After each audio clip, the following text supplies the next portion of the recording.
কোটা সংস্কার করতে গিয়ে যে সকল শিক্ষার্থীকে সাবেক প্রধানমন্ত্রী শেখ হাসিনার নির্দেশে নির্মমভাবে গুলি করে হত্যা করা হয় এবং গুম করা হয়, সেই হত্যার বিচার চেয়ে নীলফামারী জেলার জলঢাকা উপজেলার কৈমারী স্কুল অ্যান্ড কলেজের সকল শিক্ষার্থীরা মাঠে নেমেছে এবং তারা স্লোগানে মুখরঞ্জিত করতেছে যে খুনি হাসিনার বিচার চাই।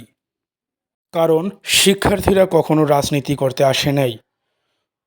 এই নিরীহ শিক্ষার্থীদেরকে যেভাবে গুলি করে হত্যা করেছে তার বিচার তো অবশ্যই করতেই হবে। বাংলাদেশে অনেক মেধাবী শিক্ষার্থী আছে, এত কষ্ট করে লেখাপড়া করে তারা কোনো প্রকার চাকরি পায় না। আর যাদের কোঠা আছে, যাদের মেধা নাই, তারাই আজকে বিভিন্ন রকম মন্ত্রণালয়ে চাকরি পাচ্ছে।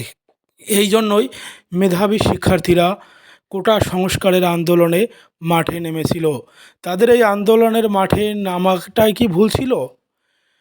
এই কারণে শেখ হাসিনার অর্ডারে পুলিশরা সাধারণ শিক্ষার্থীদের ওপর পাখির মতো গুলি চালায় এবং অনেক শিক্ষার্থীকে গুম করে দেয়।